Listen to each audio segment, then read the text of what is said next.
Disse Jesus a Simão: Simão, filho de Jonas, amas-me mais do que estes? E ele respondeu: Sim, Senhor, tu sabes que te amo. Disse-lhe: Apacenta as minhas ovelhas. Tornou a dizer-lhe segunda vez: Simão, filho de Jonas, ama-me? Disse-lhe: Sim, Senhor, tu sabes que te amo. Disse-lhes: Apacenta as minhas ovelhas. Disse-lhe terceira vez: Simão, filho de Jonas, ama-me? Simão entristeceu-se por lhe ter dito pela terceira vez: Amas-me? E disse-lhe: Senhor, tu sabes tudo, tu sabes que eu te amo. Jesus disse-lhe: Apacenta as minhas ovelhas. Na verdade, te digo que quando eras mais moço, te arrumavas e andavas por onde querias, mas quando já fores velho, estenderás as tuas mãos e o outro te amarrará e te levará para onde tu não queiras. E disse isto, significando com que morte havia ele de glorificar a Deus. E dito isto, disse-lhe: Segue-me. Amém. Amém. O tema da nossa mensagem hoje é o comprometimento com Deus. Durante a Segunda Guerra, né, vocês sabem o que aconteceu na Alemanha, ela começou a perseguir os judeus, né? Então os nazistas decidiram que era preciso se eliminar aquilo que era problema para eles, que eram os judeus. E não importava muito se eles eram cidadãos alemães, as casas seriam invadidas e eles seriam feitos prisioneiros para serem levados para campos de concentração. Uma história lamentável e que infelizmente ocorreu, né? Um pai de família judeu que morava num bairro judeu, ele estava aflito com as notícias que estavam se espalhando dos nazistas invadindo as casas, né? Então ele fez um plano. Ele comprou uma arma e decidiu que se os nazistas invadissem sua casa, ele iria se defender e defender sua família. Então ele iria atirar, iria colocar sua vida em risco para defender os seus, né? Certo dia ele saiu para fazer compras e quando ele retornou, ele viu que várias viaturas do exército e da polícia alemã estavam cercando o bairro que ele morava. Então ele pensou: nossa, eu preciso achar um lugar para ver o que está acontecendo na minha casa. E ele achou um morro próximo onde ele conseguiu ficar escondido olhando aquilo que estava acontecendo. E ele viu nesse morro militares invadindo as casas, né, dos vizinhos, colocando homens, mulheres, crianças para fora, né? Alguns homens tentavam se opor àquilo, eram espancados e, quando chegou ao extremo, alguns eram mortos. Levaram um tiro na cabeça, aqueles que tentavam se opor àquela violência, né? E ele pensou o seguinte: se invadirem a minha casa, eu vou sair correndo daqui e vou dar um jeito de defender minha família. Eu não vou ficar aqui parado. E a casa dele foi invadida. A família dele foi violentamente retirada. E ao ver aquilo, ele teve um impulso de ir defender. Mas, ao mesmo tempo, ele olhou e viu os vários homens já mortos pelas calçadas. E aquilo tomou conta do coração dele, um horror, um medo, e ele não conseguiu se mexer. Então ele viu sua família ser colocada num camburão e ser levada pelos nazistas. Pedro era um homem de fé, né? A Bíblia toda nos mostra Pedro como um homem não só de fé, mas um homem de força. Mais força do que fé, digamos assim. Um companheiro de Cristo para todos os momentos. Pedro não tinha medo. Ele tinha uma certeza dentro dele que ele enfrentaria tudo pelo seu Senhor, tudo por Cristo, inclusive a morte. Na noite em que Jesus foi traído, Pedro insistiu dizendo que daria a vida pelo Mestre. Senhor, daria minha vida por ti. Foi Pedro, por exemplo, que golpeou Malco, né, que era o servo de Caifás, na hora da prisão de Cristo, com a sua espada, para tentar evitar a prisão do Mestre. Porém, naquela mesma noite, Pedro, espírito disposto, mas com a carne fraca, negou publicamente Jesus 3 vezes. O que será que passou na cabeça de Pedro? O que será que tomou conta do coração dele? Que medo, que horror fez com que ele não conseguisse declarar que conhecia Cristo.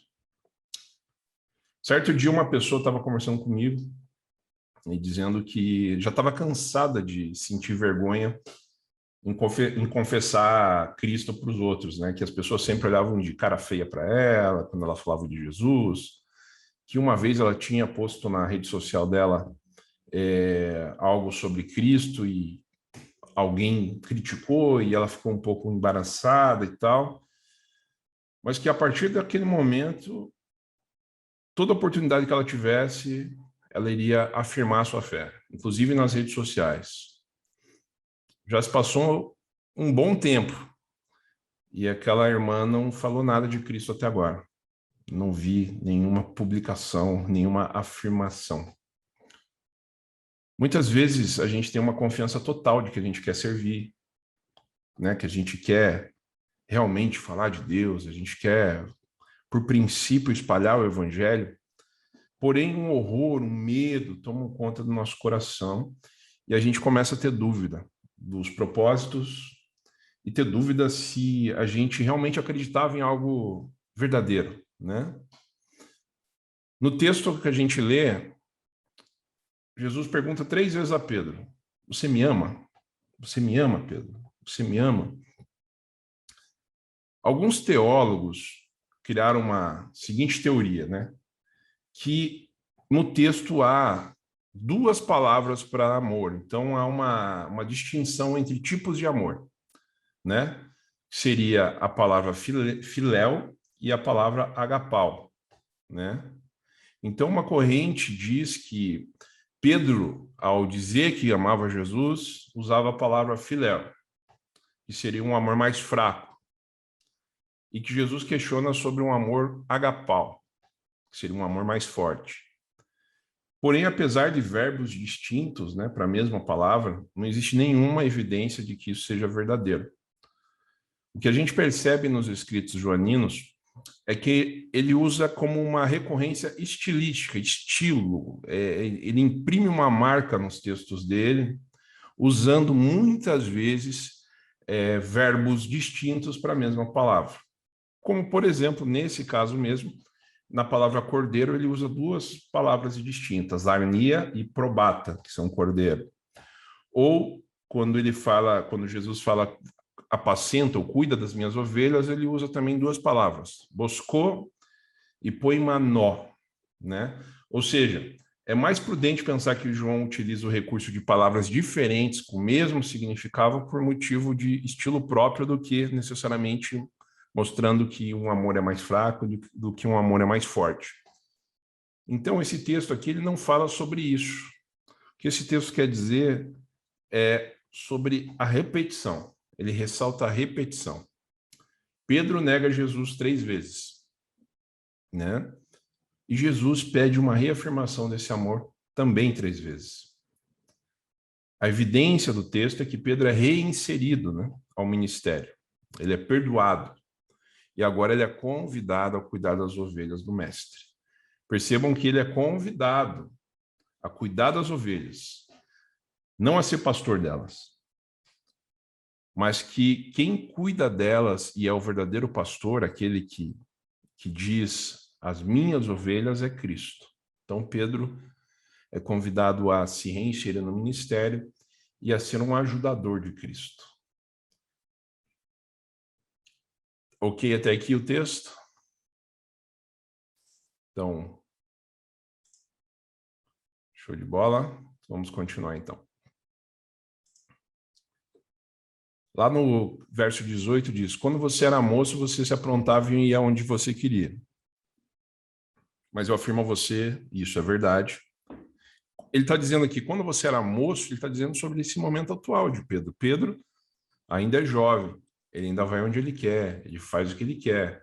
Porém, quando você for velho, você estenderá as mãos, alguém vai amarrá-las e o levará para onde você não quer ir. Ao dizer isso, Jesus estava dando a entender de que modo Pedro ia morrer. e assim fazer com que Deus fosse louvado. Pedro, tu me amas mesmo? É real? É sincero? Se você me ama mesmo, Pedro, então você entende uma coisa. Não é por você, nem pela sua vontade. Sou eu. Você vai ser algemado contra a sua vontade. Você vai se angustiar. Você vai ver a morte. E ali no meio da dor, da angústia, Deus vai ser louvado. Mesmo que você não entenda o que está acontecendo. Existem muitas teorias sobre como Pedro morreu, mas não existem certezas, né? Há algumas correntes que dizem que ele foi crucificado de cabeça para baixo, porém as fontes oficiais e as extraoficiais não dão garantia do fato de como ele morreu. Há probabilidade sim que ele tenha morrido crucificado, mas há também outras probabilidades de morte. Mas, de fato, ele foi morto. Amar Jesus, muitas vezes, é um convite para nós sermos amarrados e levados para onde a gente não quer ir. Esse é um evangelho difícil de se ouvir e de se aceitar, mas é o único evangelho real. Nem sempre as portas e os caminhos vão estar abertos para o cristão, nem sempre. Eu lembro exatamente quando eu decidi começar a evangelizar e criar esse grupo de estudos, não só esse, mas algumas outras ideias que eu tive. E lembro o momento que eu estava passando e como eu tinha passado os 2 últimos anos. Bem, sem nenhuma crise, sem ansiedade, estava me sentindo realizado, feliz, né? E agora eu ia falar de Deus para as pessoas, como isso era bom. Era um domingo, eu lembro até hoje. Eu fui dormir bem, tranquilo, feliz, empolgado. E ao acordar, eu senti uma sensação que nos últimos anos eu não tinha mais sentido, mas com mais força. Uma violência, medo, angústia, confusão. Uma batalha estava se iniciando. E demorou para eu perceber que era espiritual e que tinha a ver com a minha decisão. E demorou para eu perceber que existiam várias coisas em mim que precisavam ser mudadas. O inimigo estava dentro da minha mente, livre, me atacando. E eu, com toda certeza, tinha deixado portas abertas. O convite de Cristo para aqueles que desejam servir Ele é um convite sério. E nos chama para uma batalha, não é para um piquenique. A Bíblia fala em guerra, ela não fala em colônia de férias. Fala em batalha, não fala em jogo de futebol com os amigos. E essa batalha vai acontecer dentro de nós. E a gente precisa entender ela e nos proteger. Um castelo fortificado, né? Quando ele é atacado pelo inimigo, suas grandes muralhas impediam que os ataques chegassem dentro do castelo. O inimigo tentou por dias e dias, mas era inútil. As muralhas defendiam aquele castelo.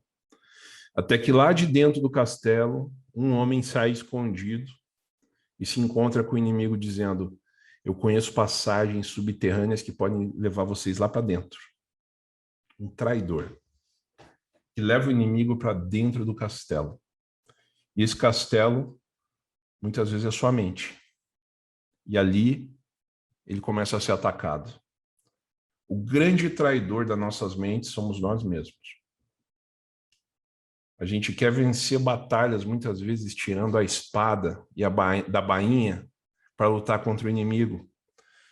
Quando a batalha da fé não tem nada a ver com os nossos gestos, com a nossa forma de agir aqui, mas sim como ela deve ser lutada, iniciada e terminada, com a oração, né? Eu fico imaginando se Pedro, no dia da traição de Jesus, ao invés de preparar a sua espada, tivesse dobrado os seus joelhos e buscado orientação em Deus. O que teria acontecido? O coração dele, será que não teria sido apacentado? Será que ali não seria uma chave para ele não negar Cristo, mas entender o contexto do que estava acontecendo? Na luta espiritual, nossas armas humanas não servem para nada. E Jesus continua nos perguntando: você me ama? Ele nos convida para o ministério. Todos nós somos convidados para o ministério. Não é porque você está ouvindo hoje aqui, ou em outro dia que você esteja assistindo isso, que você não é convidado para o ministério. Todos somos chamados para o ministério de Cristo, para cuidar das ovelhas. Nós somos ovelhas, nós cuidamos de ovelhas. E acima de tudo, a gente tem que entender que a vida cristã é uma vida de comunhão com Deus. Deus, ele tem todas as formas possíveis para falar conosco. Pode ser um sonho, pode ser um pensamento, pode ser uma visão, pode ser um profeta, pode ser uma mula. Ele fala conosco do jeito que ele quiser. Porém, nós só temos uma forma de falar com Deus: com a oração. Toda a narrativa de Pedro nos mostra que homens que decidem lutar as batalhas espirituais, batendo no peito, dizendo, eu vou fazer, eu vou lá e vou dar um jeito, já perdeu. Se você quer uma mudança na sua vida, nas suas relações, na sua comunhão, nas suas angústias, mas não tem orado, não tem tido tempo com Deus, você não está batalhando, você já perdeu essa luta. Você já está negando Cristo. Você não está em comunhão com Deus. Tinha um jovem que buscou um dia um pastor de jovem, da juventude, dizendo que ele estava tendo muito pesadelo. E sentindo angústia na alma, assim, medo de morrer. E o pastor perguntou para aquele jovem, o que você anda fazendo? O que você anda assistindo? Né? Você está assistindo séries e tal? E o jovem disse lá meia dúzia de séries que ele andava assistindo, e o pastor falou, olha, só você parar de assistir que você vai melhorar, isso vai passar. Aí o jovem, meio desconfiado, falou assim, nossa, como tão fácil assim, né, pastor? E o pastor respondeu, meu filho, se você deseja fazer um bolo e substituir a farinha por lama, qual vai ser o sabor do bolo? Nossa mente só consegue trabalhar com aquilo que a gente coloca nela. Você não vai poder apreciar a doçura de um pensamento tranquilo, de paz de espírito, se você só absorve com os seus olhos, com os seus ouvidos, com a sua mente, angústia, horror, histórias tenebrosas, né? Você tem muitas vezes colocado o castelo da sua mente em perigo, enchendo seus olhos com violência, séries, novelas, fofoca, desejo, traição, ganância, mentira. Você vai construindo, você mesmo cava os túneis para que o inimigo possa entrar no seu campo de batalha. E na hora que você achar que vai lutar até o fim, que você vai conseguir, ele vem e te neutraliza completamente, te enche de medo e de horror. Satanás é muito esperto. Mais que você e eu, que todos nós juntos. Ele é muito mais velho que a gente. Ele está aqui há muito mais anos. Milhões, talvez. Ele tem muito mais poder que nós. E ele conhece cada detalhe, cada esconderijo da sua alma melhor que você. Ele sabe as passagens secretas para chegar dentro da tua mente. Viver uma vida como se você tivesse controle da sua mente e não Deus é muito perigoso. Você está deixando o campo aberto para o inimigo. Eu comecei contando a história de um homem que bateu no peito e pensou que ia defender a sua família. E diante do medo e do horror, ele não conseguiu, ele foi neutralizado. Talvez agora a sua mente esteja passando por isso, pelo medo, pela angústia paralisante. Você sente que o inimigo tem pressionado e não vê forças que você achou que tinha. Porque você nunca percebeu que as forças nunca foram suas, elas sempre foram de Deus. E como você deve se proteger dessas coisas? Como que essas coisas podem parar de te perturbar? Se a gente for lá para Filipenses 4, de 6 a 9, a gente tem uma resposta. Quem pode ler Filipenses 6 a 9 para nós?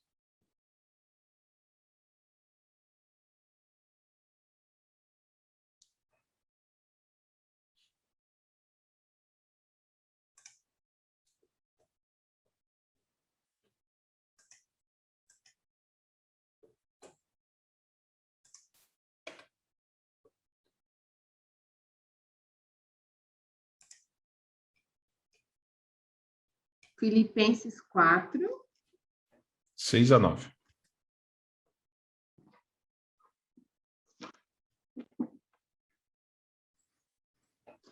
Não andem ansiosos por coisa alguma, Mas em tudo, pela oração e súplicas, e com ação de graças, apresente seus pedidos a Deus. E a paz de Deus, que excede todo entendimento, guardará o coração e a mente de vocês em Cristo. Finalmente, irmãos, tudo que for verdadeiro, tudo que for nobre, tudo que for correto, tudo que for puro, tudo que for amável, tudo que for de boa fama, se houver algo de excelente ou digno de louvor, pensem nessas coisas. Ponham em prática tudo que vocês aprenderam, receberam, ouviram e viram de mim. E o Deus da paz estará com vocês. Amém. Tudo que é bom, verdadeiro, digno, correto, puro, agradável e decente. É aí que o Filho de Deus deve colocar o tempo, a sua mente e sua vida, né? Uma coisa que muitas vezes se a gente for olhar nossa história no geral, eu olhando para minha história, eu percebo isso. Todas as vezes que eu estava não buscando a palavra de Deus, que eu estava vivendo minha vida, a minha mente estava tranquila. Isso eu estava comentando com a Ana esses dias. Quanto mais eu estava fora dos caminhos do Senhor, mais eu me sentia em paz, a paz da terra. Hoje, observando, eu falo, realmente eu estava caminhando para o inferno. Porque uma pessoa que não está passando por batalhas, ela tem que se perguntar, eu estou no lado certo? Porque se eu estou do lado de Deus, todo o resto é inimigo. E se eu não estou sendo atacado, se a minha mente não tem momentos de angústia, de aflição, de temeridade, algo está errado em mim. Quando nós não estamos passando por batalhas, temos que nos perguntar se estamos dentro da guerra. Ou se o inimigo não nos vê mais como um problema. E se o inimigo não te vê como um problema, fica de olho. Há algo errado. Se você não vê mais ciladas, armadilhas, se tudo está fluindo bem, você diz, não, está tudo tranquilo. Fica de olho, tem algo errado. Eu posso pegar todos os personagens bíblicos, todos. E em nenhum você vai ver uma vida sem batalha. Encontre um personagem bíblico sem batalha, um só, e me diga. Quem não teve batalha? Os que não tiveram eram os ímpios. Como o provérbio sempre nos diz. Não tenham inveja deles, porque tudo dá certo e eles estão tranquilos, com a consciência em paz. Porque ser ímpio é isso, é você ter paz na consciência, fala, tá tudo tranquilo. Mas quando você começa a buscar Deus, você percebe que a sua mente, a sua carne são inimigas de Deus. Então você vai ter que passar por um processo que a gente chama de santificação. Esse processo é duro, é dolorido. Porque você percebe todos os dias que você não é bom o suficiente. Você percebe todos os dias que você erra, que você falha, que é horrível. E eu falo muitas vezes para mim, Senhor, como eu sou falho, como eu sou sujo, Senhor.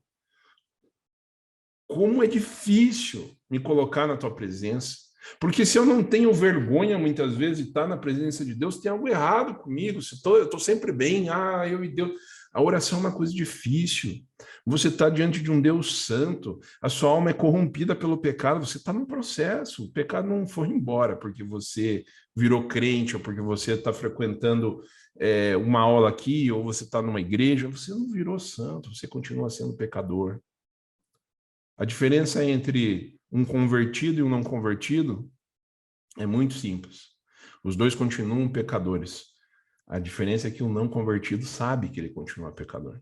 Que o convertido sabe que ele continua pecador. E o não convertido, muitas vezes, ele pode ser até religioso. E bater no peito e dizer, eu consigo. Eu tenho minhas próprias armas. Eu vou fazer. Eu vou me livrar do pecado, porque eu não faço. Lembro de certo colega meu, amigo, uma pessoa que eu gosto bastante, que sempre batia no peito sobre a sua santidade. Sempre se expressava como uma pessoa extremamente santa, que não errava aqui, que não errava ali. E na primeira oportunidade comigo, ele errou e errou feio. Pisou na bola de um jeito assim que nem os ímpios fariam. Só que ele não percebia o que ele tinha feito. Ele não percebia os seus erros, ele não percebia as suas pisadas de bola, ele não percebia o quanto ele estava sendo mal. Aí é muito fácil ser santo achando que você é bom. Por isso que o ímpio, ele se acha bom. E tem muito ímpio dentro da igreja. Acha que não tem defeito, que não tem falhas, não chora de arrependimento, não tem pecados que voltam na sua mente e dizem, meu Deus, por que eu fiz aquilo? Eu tenho coisas que eu fiz há 20 anos atrás e me perseguem ainda. Mas você já foi perdoado por Deus? Sim, eu fui perdoado por Deus, mas eu falo para você uma coisa. O bandido foi lá assaltar a casa de uma velhinha e na fuga a mão dele é decepada no arame. Ele perdeu a mão. A mão dele ele ficou sem a mão dele e passou 20 anos, aquele bandido se converteu, ele virou uma nova criatura em Cristo, pediu perdão pelos seus pecados, Deus perdoou, porém, mesmo pedindo perdão, a sua mão não vai voltar a nascer de volta, né? Só a nova vida, aqui não volta. Aí você diz, então, a consequência do pecado dele continuou, mesmo ele sendo perdoado? Eu vou dizer sim. Deus nos perdoa, mas a consequência dos nossos atos continua em nós. Os espinhos na carne continuam nos atormentando muitas vezes. Então, quem não se sente, às vezes, angustiado pelos seus próprios erros, precisa perguntar se já se converteu. Isso é uma questão que a gente precisa sempre fazer. Se você não se incomoda com o seu passado, há um problema. Né? Você não tem que se martirizar pelo que já passou, não. Mas você tem que, algumas vezes, sim, ter um pouco de vergonha alheia do que você já fez, de como você é. Olhar e falar, meu Deus, como que eu consegui fazer um negócio daquele? De como que eu consegui ir assim? Eu não confio na história de conversão de pessoas que não conseguem ver um dia antes e um dia depois de Cristo nas suas vidas. Pessoas que não têm essa história. Porque toda a história de conversão bíblica, ela tem um antes e um depois. Então, por que eu falei tudo isso aqui? O que isso tem a ver com Pedro? Quando Jesus ora por Pedro, ele diz para Pedro, Pedro, Satanás quer te destruir, quer picar você. Mas eu tenho pedido em oração ao meu Pai por você. Jesus está pedindo para que Pedro seja convertido. Pedro andou 3 anos ao lado de Cristo. 3 anos. E mesmo assim ele não era convertido. A conversão veio depois. Muitos de nós estamos andando em caminhos, talvez uns há mais tempo, outros há menos. E talvez uma parte aqui ainda não seja convertida, ainda não tenha tido a experiência da conversão. Pode já ter aceito Jesus, pode ter feito todos os rituais, mas não se converteu ainda. Porque muitas vezes é nos dito que a conversão é um processo mecânico, que você ergue a mão, fala que aceitou, se batiza, etc. Isso não é conversão. Conversão é o processo de Paulo. É um processo onde você vai ficar atordoado e todas as suas certezas vão cair. Todas. E só vai sobrar uma coisa. A dúvida se você é realmente o merecedor de Cristo. E aí é o pedido de conversão, é um processo que todos nós temos que nos perguntar se nós realmente já nos convertemos ou se nós estamos em processo. Não tem problema, Jesus não deixou de andar com Pedro e com os discípulos porque eles ainda não eram convertidos. É um processo, né? Andar do lado de Cristo, ouvir Cristo, viver experiências maravilhosas com Cristo. Por exemplo, Judas fazia milagres, né? Judas fazia curas, curava pessoas, era um daqueles que iam com Cristo, vendo milagres, fazendo e operando maravilhas e não era convertido, né? Porque se fosse, ele não teria se perdido, né? Traiu Cristo no final. Ou seja, Não são os prodígios que a gente realiza ou que a gente vê sendo realizado. Não são as nossas convicções. Não é o nosso conhecimento bíblico. Não é as coisas que a gente faz. Não são as obras que a gente ergue. Não, conversão é um processo que só Deus sabe iniciar e só Ele sabe fazer. Não é a gente. Tem muita gente que não vai se converter. Fazer o quê? Isso é um processo. Aceitar Jesus é diferente de dizer eu aceito. Aceitar é um processo. E todos nós precisamos passar por esse processo. E todos nós vamos passar por esse processo se de fato nós estamos buscando Deus em espírito e em verdade. Então, só Jesus, só Ele pode nos levar onde nós devemos ir e fazer completar a sua obra em nossas vidas. E Ele nos pergunta se nós o amamos, se a gente tem coragem, não de enfrentar com espadas os nossos inimigos, mas com os joelhos dobrados, em total humildade, buscando o melhor em nós e no nosso próximo. Eu sei que não é uma mensagem bonita de se ouvir, nem uma mensagem confortável. Mas eu espero que as mensagens que eu traga para vocês não sejam confortáveis, porque a partir do momento que eu estiver confortando vocês e não trazendo dúvidas e incertezas, muitas vezes, sobre a relação de vocês com Deus, eu não vou estar fazendo meu papel. Meu papel aqui é deixar uma pulga atrás da orelha sempre. E eu preciso me aperfeiçoar nisso. Porque a partir do momento que eu deixar vocês confortáveis, eu vou estar sendo como o mundo. Eu vou estar trazendo respostas fáceis para que vocês sintam e se anestesiem com essa facilidade. E o evangelho não tem nada de facilidade. O evangelho é perder a própria vida. Eu estava vendo o Augusto Nicodemos, até mandei para vocês no grupo, ele dizia isso. Por que a gente sofre muitas vezes? Porque a gente acha que a vida é isso aqui, que o nosso destino final é isso aqui, e a gente se apega e fala, eu vou construir minha barraca aqui vai ser permanente, então Deus tem que vir tirar todas as coisas que a gente acha que nos pertencem, para que a gente perceba que só Ele importa. É isso, pessoal. Vou deixar aberto agora para comentar.